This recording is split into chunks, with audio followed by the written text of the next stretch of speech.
ଭିଡ଼ିଓଟି ବନେଇବାରେ ଭାରି ପରିଶ୍ରମ ଲାଗୁଛି ସାଙ୍ଗମାନେ। ଦୟାକରି ଗୋଟିଏ ଗୋଟିଏ ସବସ୍କ୍ରାଇବ୍ କରିଦିଅନ୍ତୁ। ଜଗତର ନାଥ ଜଗନ୍ନାଥ ଆପଣଙ୍କର ମଙ୍ଗଳ କରନ୍ତୁ, ଏତିକି ମୋର ପ୍ରାର୍ଥନା। 1972 ମସିହାର ସେହି ଅଭିଶପ୍ତ ଶିବରାତ୍ରି। ଆଜି ବି ସେହି ରାତିର କଥା ମନେ ପଡ଼ିଲେ ପ୍ରଶାନ୍ତ ବାବୁଙ୍କ ଶରୀର ଶୀତେଇ ଉଠେ। ଗାଁ ଗହଳିରେ ସେତେବେଳେ ବିଦ୍ୟୁତ୍ ଆଲୁଅ ତ ନଥିଲା। ଚାରିଆଡ଼େ କେବଳ ଲଣ୍ଠନ ଆଉ ଟିଭିର କ୍ଷଣ ଆଲୁଅ ହିଁ ଦେଖିବାକୁ ମିଳୁଥିଲା। ସେଇ ରାତିରେ ଯାହା ଘଟିଥିଲା ତାହା କେବଳ ଗୋଟିଏ ଘଟଣା ନଥିଲା, ବରଂ ଗୋଟିଏ ଭୟାନକ ଅନୁଭୂତି ଥିଲା, ଯାହା ଆଜି ବି ପ୍ରସାଦ ବାବୁଙ୍କ ମନରେ ସତେଜ ହୋଇ ରହିଛି। ଫାଲ୍ଗୁନ ମାସର କୃଷ୍ଣପକ୍ଷ ଚତୁର୍ଦ୍ଦଶୀ।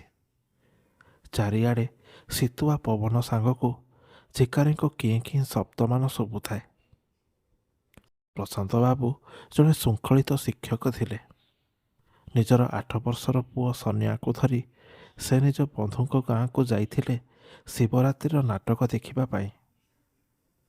ମନ୍ଦିର ବେଢ଼ାରେ ଜଳୁଥିବା ସେ ମହାଦୀପର ଆଲୋକରେ ସେମାନେ ପ୍ରଥମେ ମହାଦେବଙ୍କୁ ଦର୍ଶନ କଲେ। ଆଉ ତାପରେ ରାତି ପ୍ରାୟ 9ଟା ବେଳକୁ ନାଟକ ଆରମ୍ଭ ହୋଇଗଲା, ଯାହାର ନାଁ ଥିଲା ଲଙ୍କା ପୋଡ଼ି। ତେବେ ସେ ନାଟକର ସେହି ଦୃଶ୍ୟଗୁଡ଼ିକରେ ସନିଆ ଏତେ ମଜି ଯାଇଥିଲା ଯେ ସମୟ କୁଆଡ଼େ ବିତିଗଲା କେହି ଜାଣିପାରିଲେ ନାହିଁ। ନାଟକ ଶେଷ ହେଲା ବେଳକୁ ରାତି ପ୍ରାୟ 1:30 ବାଜିଗଲା। ପ୍ରଶାନ୍ତ ବାବୁଙ୍କ ବନ୍ଧୁ କାଳିଆ ବାବୁ ବାରମ୍ବାର ତାଙ୍କୁ ମନା କଲେ କି ପ୍ରଶାନ୍ତ, ଏତେ ରାତିରେ ଜଙ୍ଗଲିଆ ରାସ୍ତାରେ ଯିବାଟା ଠିକ୍ ହେବନି। ଗୋଟିଏ ରାତିର ତ କଥା, ତେଣୁ ଆମ ଘରେ ଆସି ରହିଯାଅ। କିନ୍ତୁ ପ୍ରଶାନ୍ତ ବାବୁ ଥିଲେ ଜଣେ କର୍ତ୍ତବ୍ୟନିଷ୍ଠ ବ୍ୟକ୍ତି। ସକାଳେ ତାଙ୍କର ସ୍କୁଲରେ ପାଠପଢ଼ା ଥିଲା, ଆଉ ତାଙ୍କ ପୁଅ ସନିଆର ପରୀକ୍ଷା ମଧ୍ୟ ଥାଏ। ତେଣୁ ସେ ସେଠାରେ ନ ରହି ନିଜ ଘରକୁ ଫେରିବାକୁ ହିଁ ନିଷ୍ପତ୍ତି ନେଲେ। ସେ ନିଜ ପୁରୁଣା ସାଇକେଲଟିକୁ ଧରିଲେ ଆଉ ବାହାରି ପଡ଼ିଲେ ନିଜ ଘର ଆଡ଼କୁ। ତେବେ ସେ ଗାଁର ସୀମା ଟପିବା ମାତ୍ରେ ରାସ୍ତାଟି ସଂକୀର୍ଣ୍ଣ ହୋଇ ଆସିଲା। ଦୁଇ ପାର୍ଶ୍ୱରେ ଘଞ୍ଚ ଜଙ୍ଗଲ ଆଉ ମଝିରେ ମଝିରେ ପାହାଡ଼ିଆ ପଥରମାନ ତାଙ୍କୁ ଟିକେ ଅଟକାଇ ଦେଉଥାଏ। ସାଇକେଲର ଚକ ଘୂରିବା ଶବ୍ଦ ଛଡ଼ା ଅନ୍ୟ କୌଣସି ଶବ୍ଦ ମଧ୍ୟ ତାଙ୍କୁ ଶୁଣାଯାଉ ନଥାଏ। ସନିଆ ସେ ସାଇକେଲର ପଛ କ୍ୟାରିୟରରେ ବସି ବାପାଙ୍କ ପିଠିକୁ କୁଣ୍ଢାଇ ଧରିଥାଏ। ତାକୁ ବି ଟିକେ ଟିକେ ଭୟ ଲାଗୁଥାଏ। ପ୍ରାୟ 2 କିଲୋମିଟର ଆସିବା ପରେ ହଠାତ୍ ଏକ ଶବ୍ଦ ହେଲା, ଖଟ୍ ଖଟ୍। ତେବେ ପ୍ରଶାନ୍ତ ବାବୁ ସେ ଶବ୍ଦ ଶୁଣି ସାଇକେଲର ତଳକୁ ଯେମିତି ଅନାଇଛନ୍ତି, ସେ ଦେଖିଲେ କି ସାଇକେଲର ଚେନ୍ଟା ଫିଟିଯାଇଛି। ପ୍ରସାଦ ବାବୁଙ୍କ ରକ୍ତଚାପ ବଢ଼ିଗଲା। ଏହି ନିଚାଟିଆ ଜଙ୍ଗଲରେ ଚେନ୍ ଫିଟିବା ମାନେ ଏକ ବଡ଼ ବିପଦ ହୋଇପାରେ। ସେ ସାଇକେଲରୁ ତୁରନ୍ତ ଓହ୍ଲାଇ ବଡ଼ କଷ୍ଟରେ ସେ ଚେନ୍ ଲଗାଇବାକୁ ଚେଷ୍ଟା କଲେ। ଅନ୍ଧାରରେ କିଛି ଦେଖାଯାଉ ନଥାଏ ତାଙ୍କୁ। ତେଲ ଆଉ ଗ୍ରୀଜରେ ତାଙ୍କ ହାତ ଭରିଗଲା। ତେବେ ସେତିକିବେଳେ ସନିଆ କହିଲା, ବାପା, ମୋତେ ଜୋରରେ ପରିସ୍ରା ଲାଗୁଛି। ପ୍ରଶାନ୍ତ ବାବୁ କହିଲେ, ଯା ସେଇ ନଟିବୁଦା ପଛରେ କରିଦେଇ ଆସ। ତେବେ ସାଇକେଲଟି ଅଳ୍ପ ସମୟ ଭିତରେ ଠିକ୍ ହୋଇଗଲା।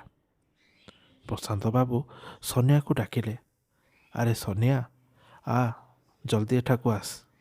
କିନ୍ତୁ ତାଙ୍କର ଏ ପ୍ରଶ୍ନରେ ତାଙ୍କୁ କୌଣସି ଉତ୍ତର ମିଳିଲା ନାହିଁ। ସନିଆ ନଟିବୁଦା ପାଖରେ ଠିଆ ହୋଇ ଏକ ଲୟରେ ଜଙ୍ଗଲ ଭିତରକୁ ଚାହିଁ ରହିଥିଲା। ତାର ଆଖିଗୁଡ଼ିକ ସ୍ଥିର ଥିଲା।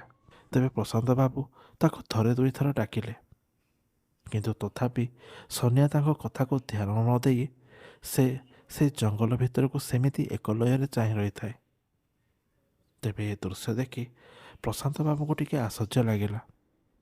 ତେଣୁ ସେ ତା ପାଖକୁ ଯାଇ ତାକୁ ଟିକେ ହଲାଇ ଦେବାରୁ ସନିଆ ହଠାତ୍ ଚମକି ପଡ଼ିଲା। ସନିଆର ମୁହଁ ଫିକା ପଡ଼ି ଯାଇଥାଏ। ସନିଆର ମୁହଁରୁ ଅତି କଷ୍ଟରେ କଥାଟା ବାହାରିଲା, କି ବାପା, ସେଇଠି କିଏ ଠିଆ ହୋଇଛି? ସେ ଝିଅଟା କିଏ? ବହୁତ ଡେଙ୍ଗା, ପ୍ରାୟ 12 ଫୁଟରୁ ଅଧିକ ହେବ। ସେ ଆମକୁ ଦେଖି ହସୁଛି ବାପା। ତେବେ ସନିଆର କଥା ଶୁଣି ପ୍ରଶାନ୍ତ ବାବୁ ସେଇ ଅନ୍ଧାର ଭିତରକୁ ଚାହିଁଲେ, କିନ୍ତୁ ତାଙ୍କୁ କେବଳ ଗଛର ଛାଇ ଛଡ଼ା ଆଉ କିଛି ଦେଖାଗଲା ନାହିଁ। କିନ୍ତୁ ସନିଆ ପର ମୁହୂର୍ତ୍ତରେ କାନ୍ଦିବାକୁ ଲାଗିଲା। କାନ୍ଦି କାନ୍ଦି ସେ କହିଲା, ବାପା, ସେ ଆମ ଆଡ଼କୁ ଦେଖି ଖାଲି ହସୁଛି। ତାର ପାଟିଟା ବହୁତ ବଡ଼ ଆଉ ତାର ଗୋଡ଼ ଦୁଇଟା ଓଲଟା। ତେବେ ଏ କଥା ତ ଯେମିତି ସେ ଶୁଣିଛନ୍ତି, ପ୍ରଶାନ୍ତ ବାବୁଙ୍କୁ ଧକ୍କା ଲାଗିଲା। ସେ ବୁଝିଗଲେ ଯେ ଏହା କୌଣସି ସାଧାରଣ ଘଟଣା ନୁହେଁ। ସେ ସଙ୍ଗେ ସଙ୍ଗେ ସନିଆକୁ କୋଳକୁ ଉଠାଇ ସାଇକେଲରେ ବସାଇଲେ ଆଉ ଏତେ ଜୋରରେ ସାଇକେଲର ପ୍ୟାଡେଲ ମାରିଲେ ଯେ ସାଇକେଲରେ ଯେମିତି ପବନରେ ଉଡ଼ିଲା ପରି ଲାଗିଲା। ରାସ୍ତା ସାରା ସନିଆ ଚିତ୍କାର କରୁଥାଏ, ବାପା, ସେ ଆସୁଛି, ସେ ଆମ ସାଙ୍ଗରେ ଉଡ଼ିକି ଆସୁଛି। ତାର ଲମ୍ବା ଲମ୍ବା ହାତ ମୋ ଆଡ଼କୁ ବଢ଼ାଉଛି। ତେବେ ସନିଆର ସେ କଥା ଗୁଡ଼ିକ ଶୁଣି ପ୍ରଶାନ୍ତ ବାବୁ ଆହୁରି ଭୟ କରୁଥାନ୍ତି ଆଉ ବ୍ୟସ୍ତ ବିବ୍ରତରେ ଅତି ଜୋରରେ ସାଇକେଲ ଚଳାଉଥାନ୍ତି।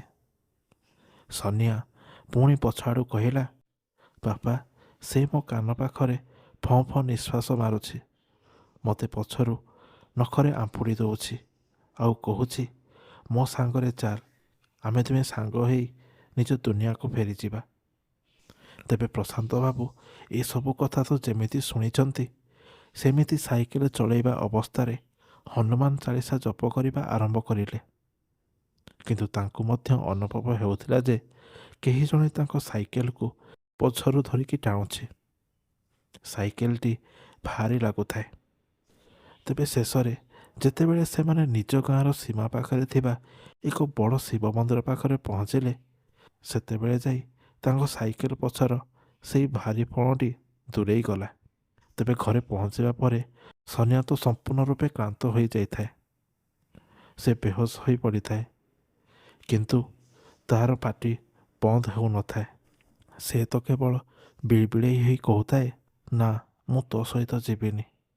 ତୋ ଆଖି ଗୁଡ଼ିକ ଏମିତି ନାଲି କାହିଁକି? ତୁ କାହିଁକି ଗଛ ଉପରେ ବସିଛୁ? ବାପା, ଦେଖ, ସେ ଛାତ ଉପରୁ ଚାହିଁଛି ଆମକୁ। ତାର ଜିଭଟା କେତେ ଲମ୍ବା, ଇସ୍, କି ଭୟାନକ। ସେ କେତେବେଳେ ଅଟ୍ଟହାସ୍ୟ କରୁଥାଏ ତ କେତେବେଳେ କୋଇଲି ପରି ରଡ଼ି ମଧ୍ୟ ଛାଡ଼ୁଥାଏ। ତାର ସ୍ୱର ବି ଧୀରେ ଧୀରେ ବଦଳି ଯାଉଥାଏ। ଲାଗୁଥିଲା ଯେମିତି ସନିଆ ଶରୀର ଭିତରେ ଅନ୍ୟ କେହି ଜଣେ ପ୍ରବେଶ କରିଛି। ତାଙ୍କ ଘରେ ସବୁ ଲୋକ ଭୟରେ କେହି ତା ପାଖକୁ ଆଉ ଗଲେ ନାହିଁ। ସକାଳ ହେବା ମାତ୍ରେ ପ୍ରଶାନ୍ତ ବାବୁ ଗାଁର ପୁରୁଣା ପୂଜାରୀ ନନାଙ୍କୁ ଡାକିକି ଆଣିଲେ।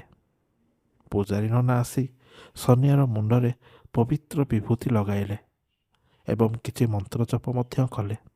ସେ କହିଲେ ଯେ କି ଶିବରାତ୍ରିର ରାତିରେ ଜଙ୍ଗଲିଆ ରାସ୍ତାରେ ଅଶରୀରମାନଙ୍କର ପ୍ରଭାବ ବହୁତ ଅଧିକ ଥାଏ।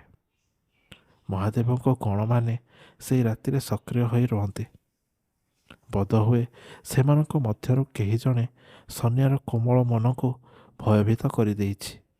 ତେବେ ଧୀରେ ଧୀରେ ପୂଜାରୀ ନନାଙ୍କର ସେଇ ମନ୍ତ୍ର ଜାପରୁ ସନିଆ ମଧ୍ୟ ଭଲ ହୋଇଗଲା ଆଉ ସେ ରାତିରେ କେବେ ବି ଆଉ ଏମିତି ବିଳବିଳେଇ ହେଲା ନାହିଁ କି କୌଣସି ପ୍ରକାର ଦୁଃସ୍ୱପ୍ନ ଦେଖିଲା ନାହିଁ। ସେହିଦିନଠାରୁ ପ୍ରଶାନ୍ତ ବାବୁ କେବେ ବି ରାତିରେ ସେଇ ରାସ୍ତାରେ ଯାତାୟାତ କରିନାହାନ୍ତି। ସନିଆ ଧୀରେ ଧୀରେ ସୁସ୍ଥ ହେଲା, କିନ୍ତୁ ଆଜି ବି ଶିବରାତ୍ରି ଆସିଲେ ସେଇ 12 ଫୁଟିଆ ଡେଙ୍ଗା ଝିଅର ହସ ତାକୁ ଭୟଭୀତ କରେ।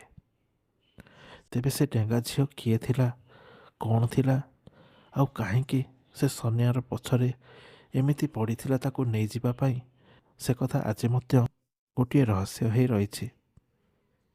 ତେବେ ବନ୍ଧୁଗଣ, ଶିବରାତ୍ରିର ସେ ଭୟାନକ ଘଟଣାକୁ ଶୁଣି ଆପଣମାନଙ୍କୁ କେମିତି ଲାଗିଲା ମୋତେ କମେଣ୍ଟ ସେକ୍ସନ୍ ମାଧ୍ୟମରେ ନିଶ୍ଚୟ ଜଣାଇବେ। ତେବେ ଏତିକି କହି ରହୁଛି, ଧନ୍ୟବାଦ।